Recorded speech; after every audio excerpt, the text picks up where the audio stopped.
Hey everyone, thank you so much for joining the Behind Company Lines podcast. Today we have Tim Williamson, CEO and founder of NieuxCo, a venture studio headquartered in New Orleans. Tim, I'm so excited to have you on the show and not only get to going through your background, your experience, kind of how you got into the venture space and also what you're doing within Web3 projects, what's kind of some cool things that you're working on, not only project-based, but also in terms of initiatives. But before we get into all that good stuff, what were you doing before you started the company? Well, hey, Julian, good to see you, and a good morning, good afternoon. Well, I've been on a nice, 30-year journey. Actually, right before this, I'd started an organization called the Idea Village back in 2000, which is about building an entrepreneurial ecosystem within New Orleans. And over the last 16, 17 years, formalized the ecosystem, helped launch all key components of incubators, accelerators, et cetera, et cetera. In between that was something called Hurricane Katrina, which happened in New Orleans. So New Orleans became a startup city. So been part of building the entrepreneurial ecosystem, helping launch, start, and grow many companies.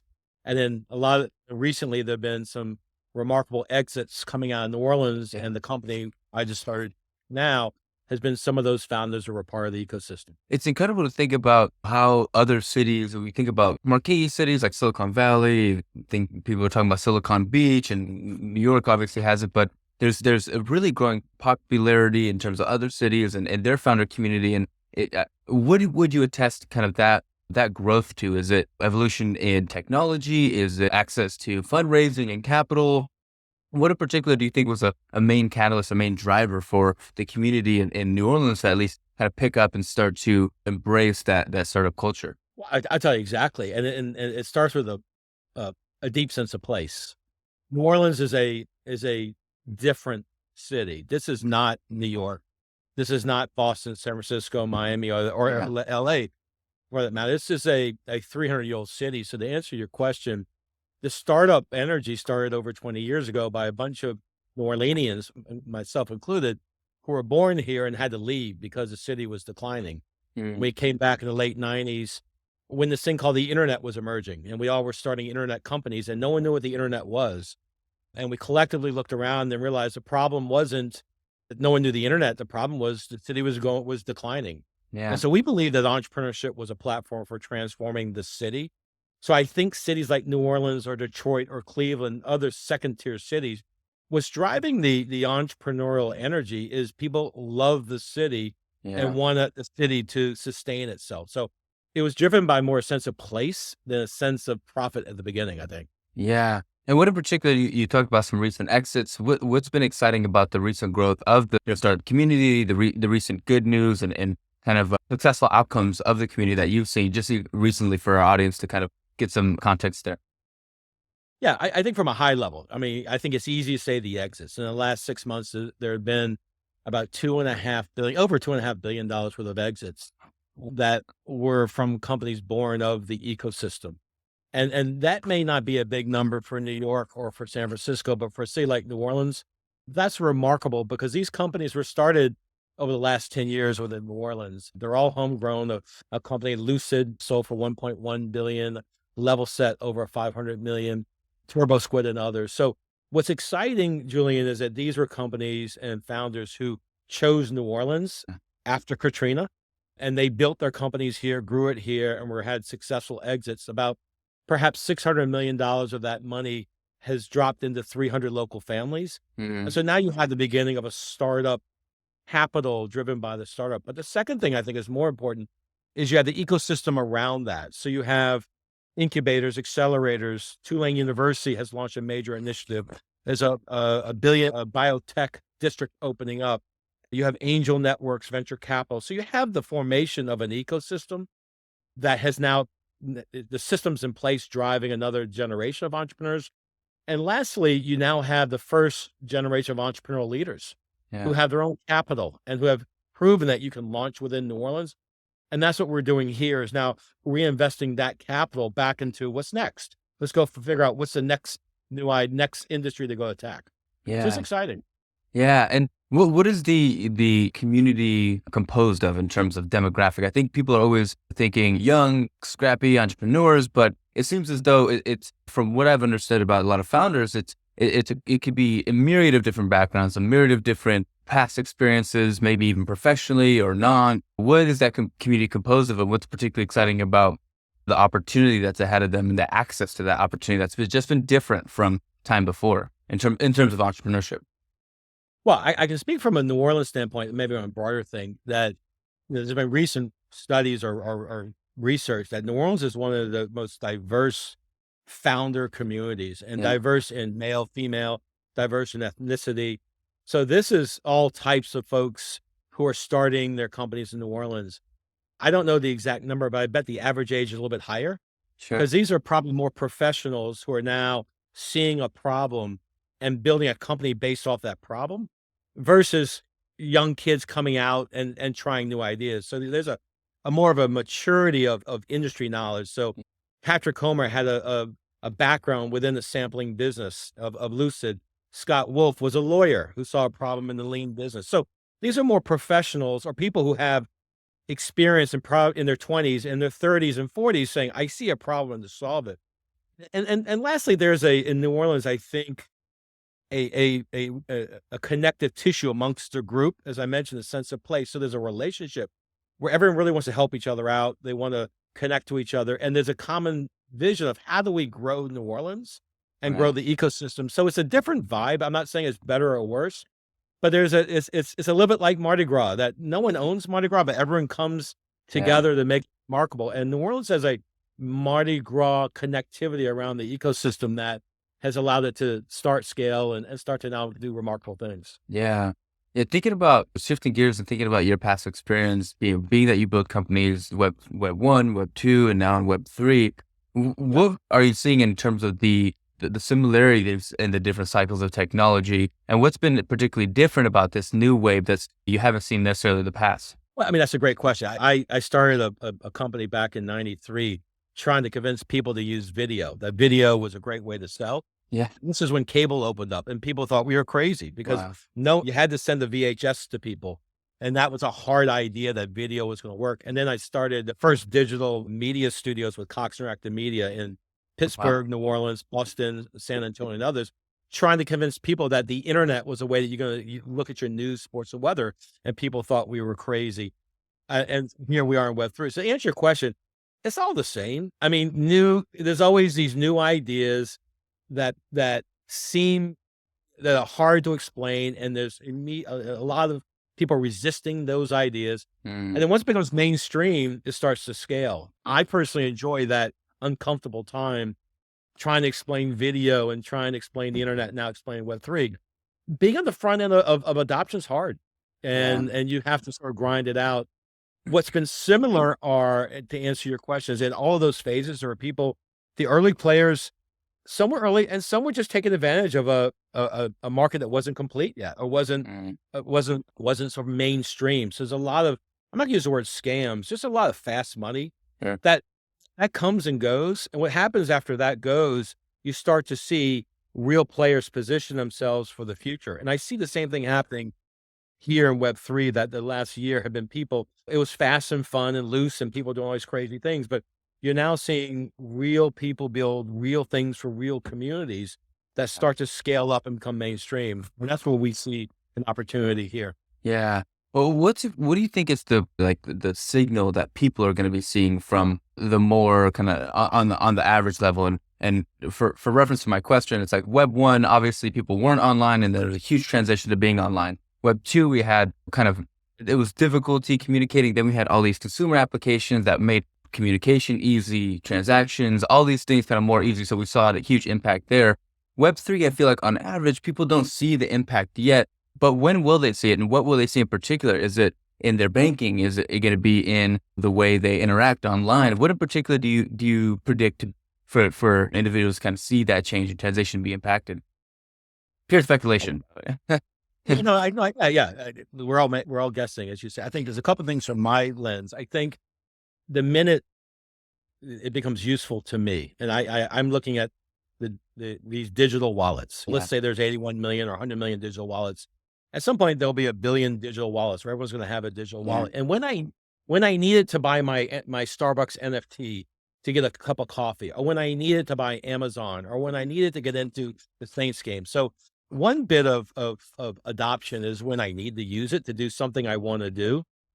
But then the second thing that we think is that the thing we're looking at is we believe that this technology is a great way to strengthen real life communities. It allows diversity to come together. It allows people to make decisions together, this transparency and decision making.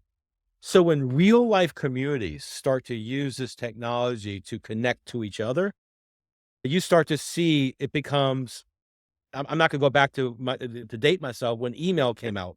Why did I need email? I didn't need it till my friend had it. Right. And now I could communicate with him. So the minute people start connecting with each other around Web3 technology, it starts to become mainstream. Yeah. What we are interested in is that we see that the next phase of Web3 is going local, where the strongest communities and really the most sustainable communities are those where you live, work, play. And we're looking to see how local communities adopt the Web3 technologies to build relationships with each other, to do things they're already doing. Yeah. So I think that's where we see it starting happening. And we're seeing some indications. What we got behind us is a project we launched about 4 months ago, a Mardi Gras NFT, where we used AI driven content to create 5,000 pieces. Our community developed that. That got you in to a place to get a bar and bathroom for Mardi Gras. Yeah. So it's not a big idea. We're happy to be on the parade route, but to access a place for Mardi Gras, but the NFT was an interesting way to test it around people using it. So I just think when real people use it for real things, it's become mainstream. Yeah. First of all, the bathroom and bar, or getting to the bathroom, that's a brilliant idea. I just think about it, at least when I was in New York, how difficult it was to find a place. And if I just had an NFT, it would have been a different experience. But it's so fascinating. And just to give the audience obviously more context, describe NieuxCo, obviously your venture studio working on different projects. What's particularly excited about the projects you have worked on to this point, and what are you particularly excited about in terms of the projects you're currently working on and how those evolve? Yeah, so NieuxCo was started about over a year ago, around January 22. As I mentioned, by some of the entrepreneurs that have recently exited out of this community. And when we were talking about what's next, we decided that the best thing we could do is go explore what's next. Is where the role of entrepreneurs is to be chasing the latest, the technology that is down the road to figure if it works. So we started NieuxCo as a venture studio to launch projects to really explore what's next in New Orleans specifically. And we launched a project called the New Society, which was envisioning, what if you could reimagine New Orleans? There would be a new society. What would we do different? What would we do different? And we launched it with 504 founding members. If you're asking why 504, that's the area code. So there's no logic of it. But we launched, if you look at the chart on May 504 of last year, which is May 4th, was the top of Ethereum. So we topped out the market. So the market was straight down, but we launched with 504 people from New Orleans who, quite frankly, most of them had never actually didn't know what the internet Web3 was, didn't have a Coinbase or a MetaMask, had never done an NFT. And we onboarded these 504. We closed out that project, that mint, in August. And from August until now, we've done a couple of things. We have a campus. We have a beautiful building on St. Charles Avenue, which is the main area of St. Charles Avenue on the parade route, which acts as an office, acts as a bar, acts as a meeting spot, we have a podcast room. There's a kitchen, restaurant. This is a campus for creativity. Yeah. We launched a community treasury that has been used to invest in several projects, which I can talk about in a second. Decision-making. We've had educational events to try to educate everybody about what is Web3, what are MetaMask, how does it all work. We've had social events to connect each other. And we've tried a bunch of different projects. So we launched something with a local brewery called New Brew, which was an NFT that allowed you to drink beer at a local brewery. And we launched The Secret Garden with a local artist. And we, as I mentioned, the Mardi Gras NFT. So this is just a community of folks who love New Orleans. It's global, people around the world. And we're going to just look at projects around food, art, music, and experiences, and just use this technology and challenge our creators to try new things. Yeah. Excited where we are and what we built. And we're about to open up the membership to the next round of 504 builders. Now we're going to scale it and start to build some new things. And what are some of the cool things? Obviously, you mentioned some projects there, but it's some cool things in terms of the shared experiences that you've seen and how those different projects have kind of carried on. Any I guess, tracking or any particular, insight to how that shared experience kind of was different from, say, the normal going to a brewery to get a bite or get a beer? How has that kind of shared experience kind of evolved, and what have you seen as a result of it? Well, I'll give one example, and if this is answering your question, let me know that the Mardi Gras NFT was designed for us to figure out what is AI, and using Mm, Dolly and other technology to create art. And so it was show me your Mardi Gras. So one of our founders is a guy named Steve Gleason, and Steve Gleason is very infamous in New Orleans. He's a former Saint player who blocked the punt after Katrina. It was the greatest play in the history of New Orleans, of yeah, the Saints.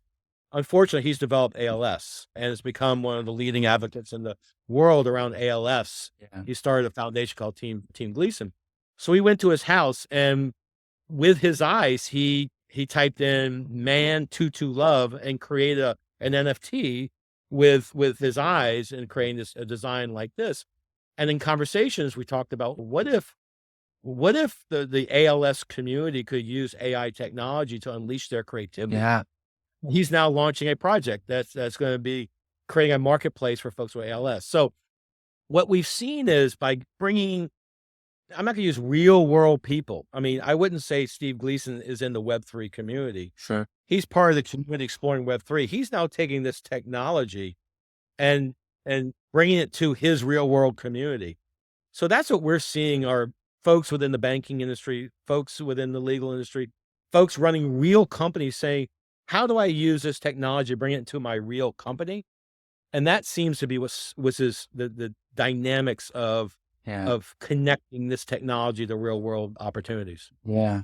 Well, what would you describe the way like Web 2 and Web 3 are different in terms of the user experience? And one thing that comes to mind for me in particular is it seems as though Web 2 kind of tools are more about attention grabbing and kind of more of eyeballs and time and kind of it seems as though kind of Web3 philosophy is a little bit more about a reward-based ecosystem that continues to kind of reward you and progress you through this kind of user journey, shared experiences and all this. And that's one thing that comes to mind. But how else, the mechanics different and for those who don't understand the underlying differences that makes these things possible, what's exciting about the technology in particular and how it's built differently and maybe has a different philosophy behind it than maybe Yeah. Web2 products were? Well, I mean, not only to give you a perspective, I do remember when email came out and that was clunky and you couldn't Sure. to get on the internet was really hard. And why would I do it? And it was just, it was more of an effort. And when you got on, NOLA was there. So it was different. And then secondarily, as social media came out, it was strange around, it was clunky as well. Like, who am I connecting with? And you start seeing mass adoption. But I think that was all about Web 1, which is getting on and trying to read and figure it out. Web 2 is trying to, how do you connect? What's interesting about Web 3 is bringing a different level of trust and the opportunity that we're building a common brand. We have this tool that we can now make decisions together, and that tool is now on the blockchain. So there's transparency to those decisions. Yeah. And that tool allows us to have different access utility.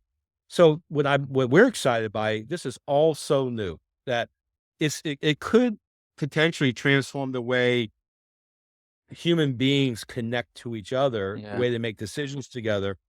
And then as more people get on, you start to see more engagement amongst each other.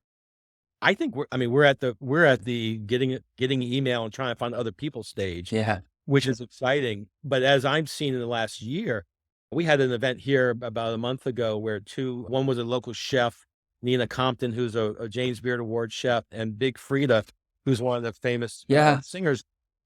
They're launching NFT projects. And in this room, when we invited everybody in, everyone had a wallet. Everyone had Ethereum in that wallet. And so we raised it. Who here understands what an NFT is? Everyone knew what it was. It came down to the idea. Right. So it wasn't about what's an NFT, or it wasn't about how do I do this? It's becoming more about, do you have a good idea or not? Yeah. So that's what we're starting to see is as becomes more mainstream. It's less about the technology. It's about the execution of that. And that's where we see an opportunity of just getting more people to try more things and hopefully people like it. Yeah. Thinking about whether external or internal, what are some of the biggest risks that you think NieuxCo faces today? Oh gosh. I mean, we can go down the list. I mean, the easiest part of what we do is creating an NFT. That's the easiest part. I mean, Yeah. art, technology, and it's becoming so mainstream. The hard part is execution. Mm. So as this is a business, I mean, it's not an NFT project. This is a business, and the NFTs connect our community. So I'm not going back to the Mardi Gras thing. So, okay, let's create a 5,000 piece collection with using AI. Let's launch that. So we did that whole big thing.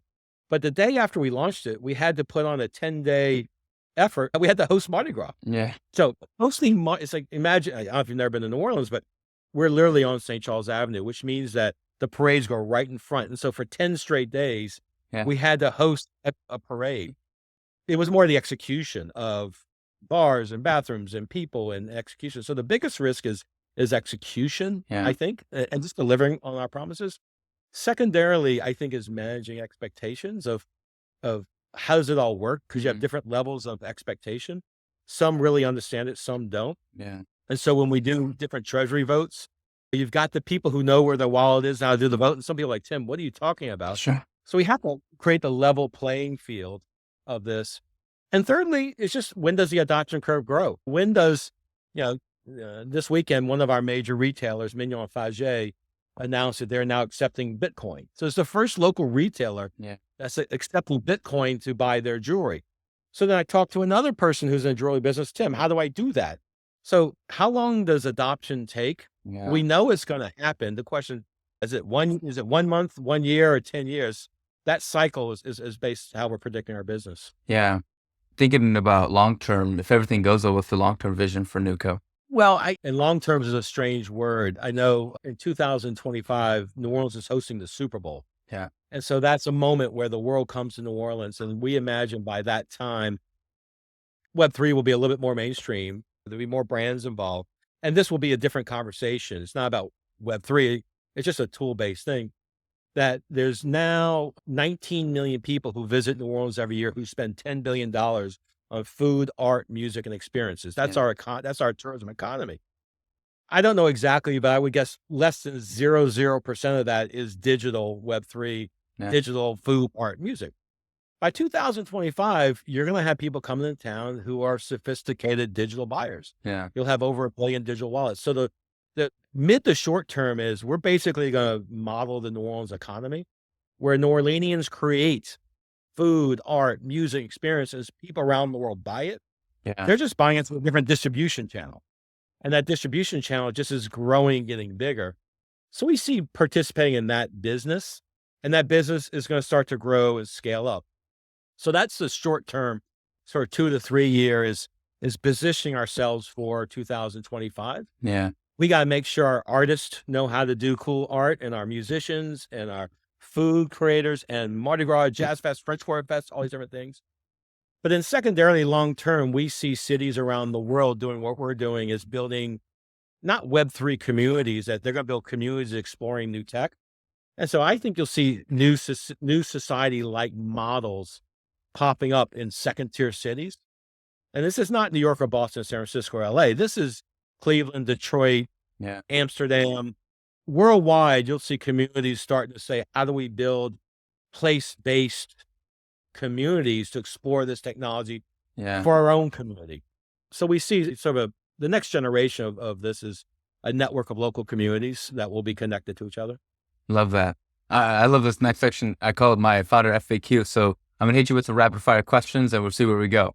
I always like to open it up with what's particularly hard about your job day to day? We have right now 504 founding members with 504 different opinions. Yeah. Managing diverse opinions is always fun. Yeah. And probably secondarily, tempering new ideas. I think the hardest part is, Yeah. okay, let's just focus on new ideas. Let's don't keep going after new ideas. Let's focus and execute, focus and execute. But managing community is always fun and challenging and rewarding. Yeah. That's not easy. Yeah.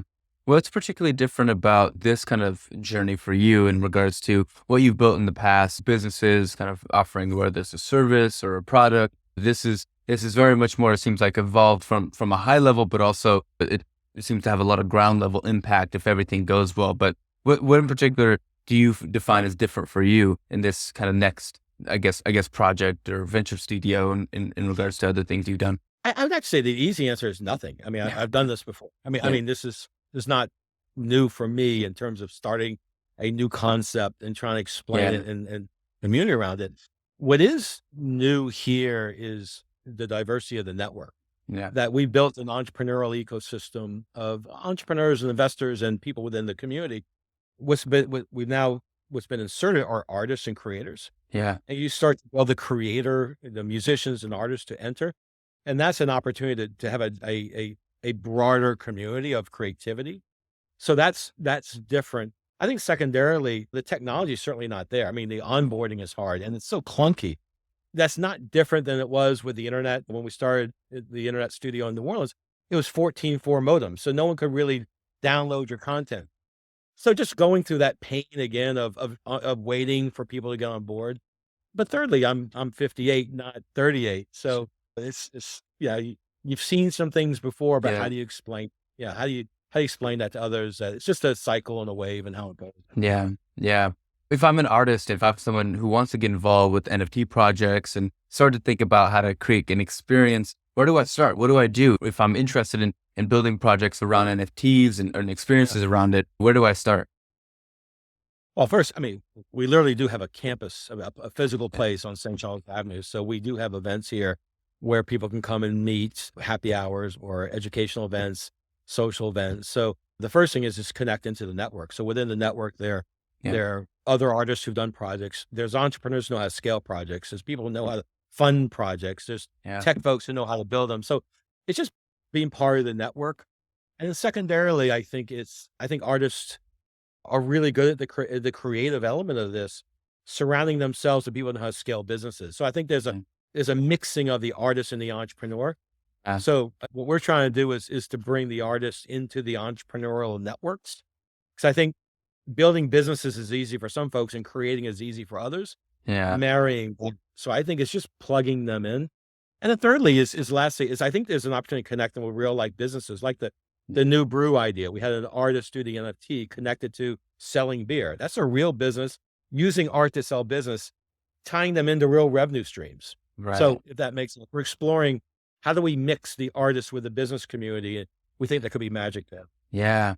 Thinking about it, in terms of the different projects you're working on, what in particular hasn't been touched at, maybe it's industry, maybe it's a product or type of service or experience, what hasn't been touched with Web3 that you're maybe looking forward to somebody else doing it, or it's kind of in progress and being done? Anything that hasn't been kind of touched by Web3 that you're particularly excited about? I mean, my excitement is, the initial thing is, I don't think we scratched the surface with our artists creating things, our restaurants, our food and music.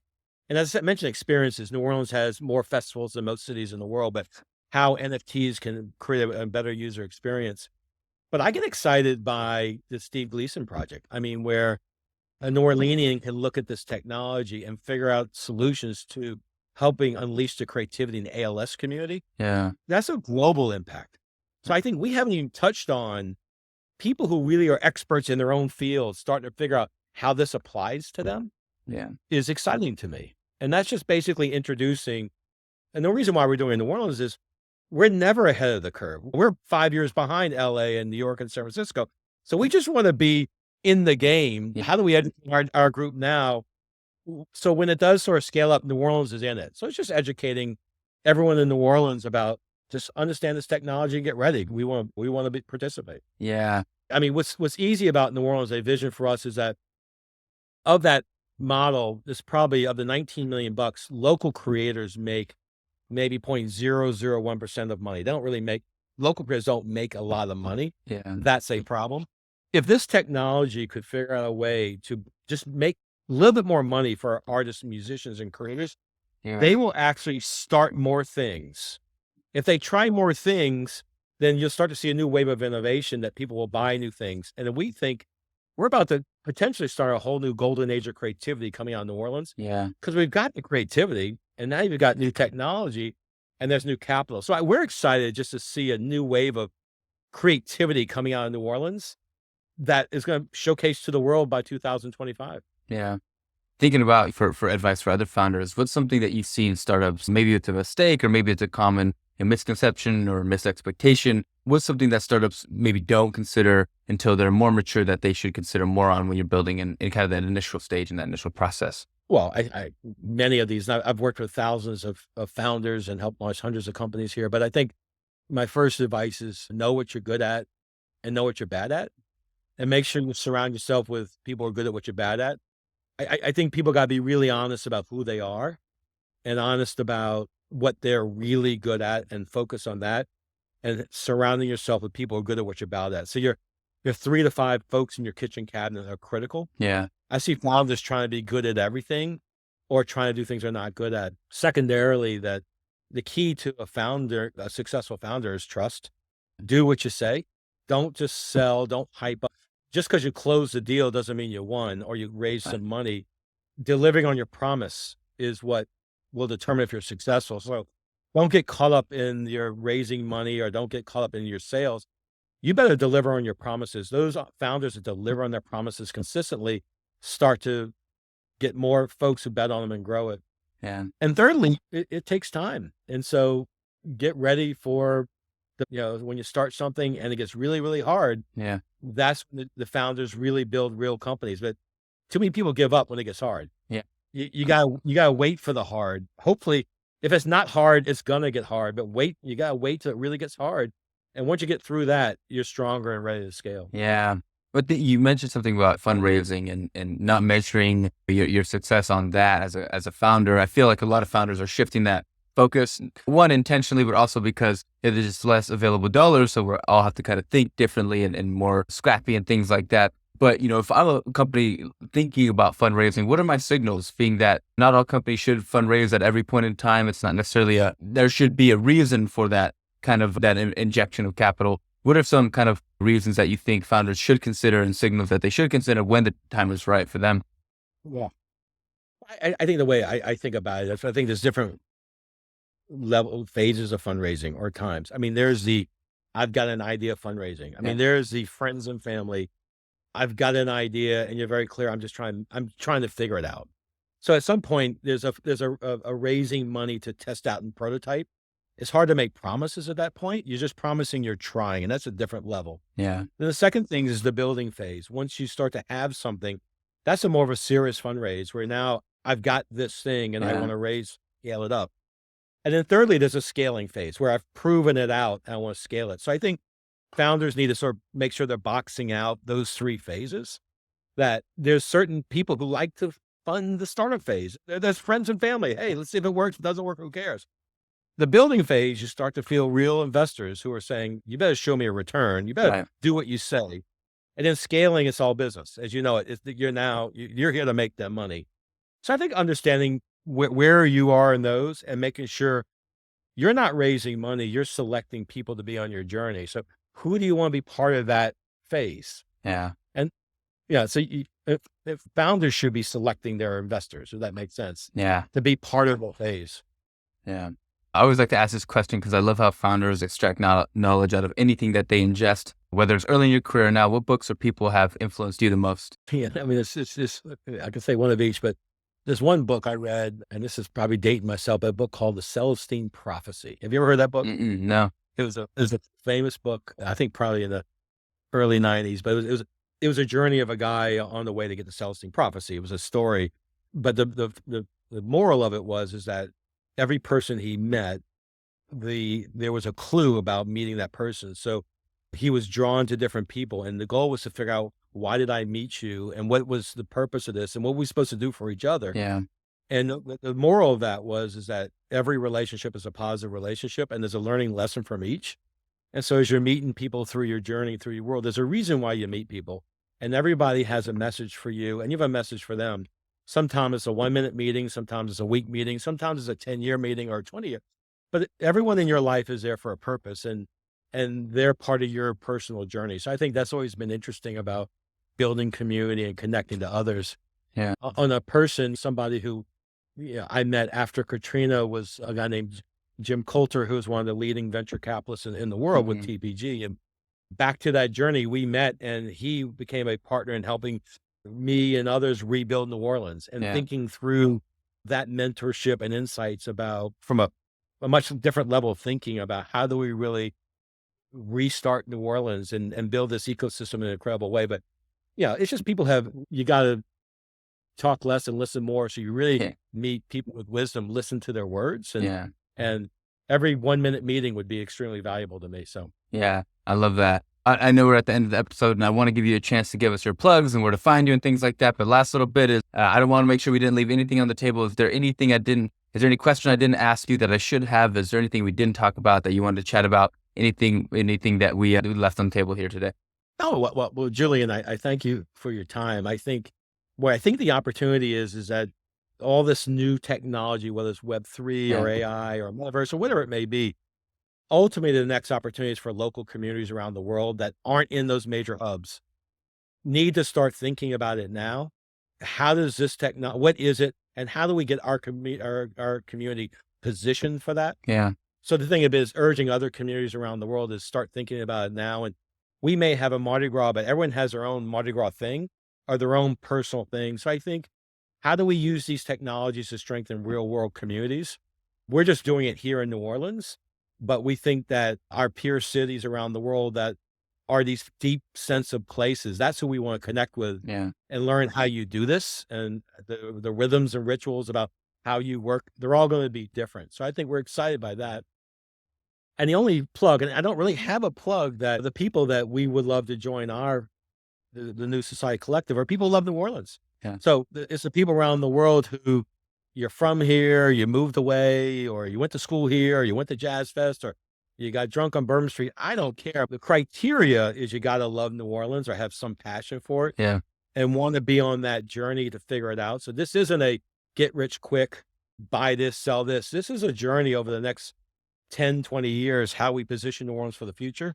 So if anybody loves New Orleans or is connected to New Orleans, feel free to connect, and we'd love to plug into what's next here. I love that, Tim. And thank you so much for being on the show and sharing your background, your experience. Last little bit is, where can we find you? Give us your LinkedIns, your Twitters. Where can we find the NieuxCo in the community and be a part of it? Give us your websites, LinkedIn, everything that we can do to not only be fans, but also be supporters of what you got going on. Well, thank you. Well, the website is NIEUX.xyz. That's the New Society. NieuxCo, NIEUX.co is the company. We on Twitter at New Society, and at New Society on Instagram, and our Discord obviously is New Society. I am TH Williamson at TH Williamson at Twitter, and Tim Williamson on LinkedIn and all those other places. But Twitter is probably the better place at TH Williamson. So amazing, Tim. Well, thank you so much for taking the time. I'm so excited to share this with the audience, think about the projects you're working on and kind of how you're pushing a local adoption to a really new technology and how that's going to impact the community, but how other communities can do the same. So I hope you enjoyed yourself, but thank you again for being on Behind Company Lines today.